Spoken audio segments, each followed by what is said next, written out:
Thank you for coming. So I'm here on behalf of the Trump campaign as an attorney for the president to describe to you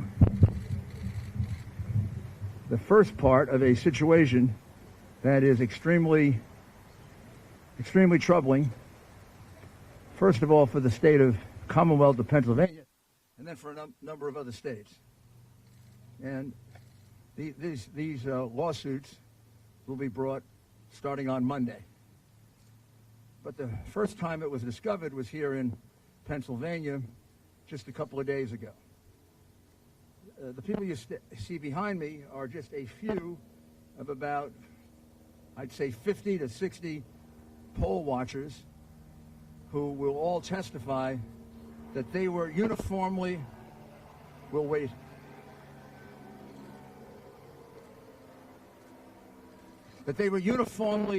deprived of their right to inspect any single part of the mail-in ballots.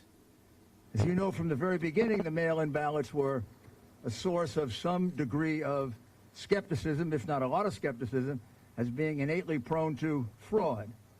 The New York Times had written that 10 years ago under other circumstances, but of course changed their mind once it was a situation involving President Trump.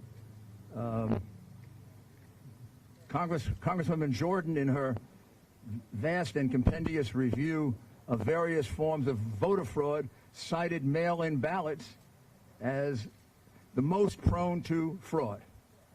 With all that, you would have expected there'd be a high degree of security and a high degree of inspection that would be provided for mail-in ballots. Instead, in the wisdom of the officials, Democrat officials here in a city that's been Democrat for 60 years and has a very long history of voter fraud, documented history of voter fraud, instead of going to a high degree of care to allow inspections of the mail-in ballots, there was no inspection of a single mail-in ballot. Those mail-in ballots could have been for anybody. Those mail-in ballots could have been for anybody they wrote in. Those mail-in ballots could have been written the day before by the Democratic Party hacks that were all over the convention center.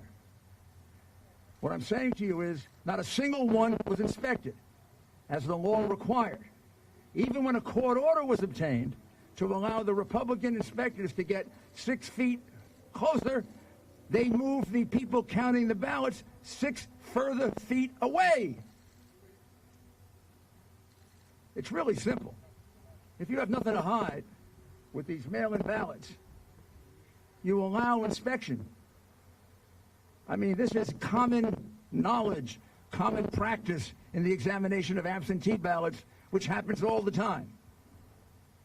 You take out the absentee ballot, you open it up, the Republican looks at it, the Democrat looks at it. If nobody objects, you put it in the pile. If either objects, you put it aside. That's what's done for absentee ballots, which have the extra security of having signatures you can match. Here, which a much more insecure method of voting, no Republican got a chance to look at that ballot. Some of the ballots you will see look suspicious. From very far away, they look like same pen, possibly same handwriting. We can't say that because we never got to see it. Now, you're also going to find that way across, on the other side of the state, there is a similar situation in Pittsburgh involving 300,000 ballots that were uninspected, unreviewed, not observed by a single Republican. Not a single one. It's got to be a pattern. As a friend of mine says, I don't believe in conspiracies, but I also don't believe in coincidences. Kind of funny that all Republicans were rejected here, and all Republicans were rejected in Pittsburgh, and it amounts to about, just about the 700,000 votes that President Trump was ahead by 2 days ago that disappeared. And we have no way of knowing, because we were deprived of the right to inspect, if a single one of those ballots is legitimate. That is unheard of. It's illegal. It's unconstitutional. And we will be bringing an action challenging that. And I emphasize to you, it's only one of the many other infirmities in this election. I know this city has a sad history of voter fraud. After all, Joe Frazier is still voting here. Kind of hard since he died 5 years ago, but Joe continues to vote. If I recall correctly, Joe was a Republican, so maybe I shouldn't complain. But we should go see if Joe is voting Republican or Democrat now from the grave. Also, Will Smith's father has voted here twice since he died. I don't know how he votes because his vote is secret. In Philadelphia, they keep the votes of dead people secret. At least that is something that you can be commended for. I'm not attacking the people of Philadelphia. I'm attacking a decrepit democratic machine, which has a lot of other reasons to be attacked. It's been around for 65 years. You keep electing the same people. The city gets no better. The crime goes way through the roof.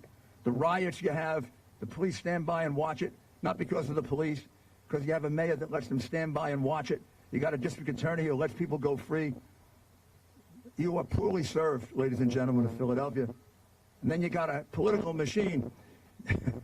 Mayors who let riots take place, district attorneys who set criminals free.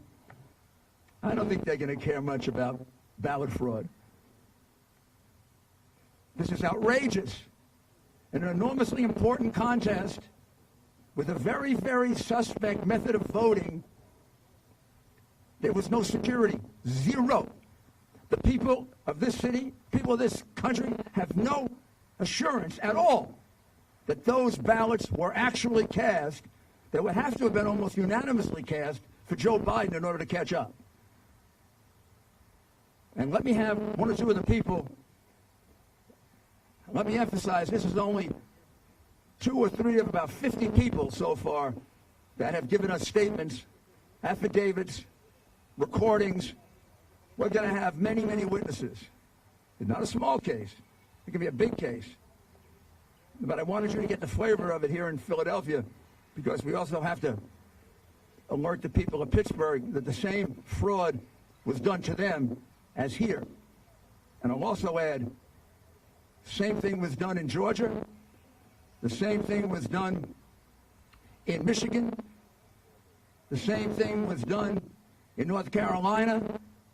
Seems to me somebody from the Democratic National Committee sent out a little note that said, don't let the Republicans look at those mail-in ballots, at least not in the big Democratic hack cities that we control.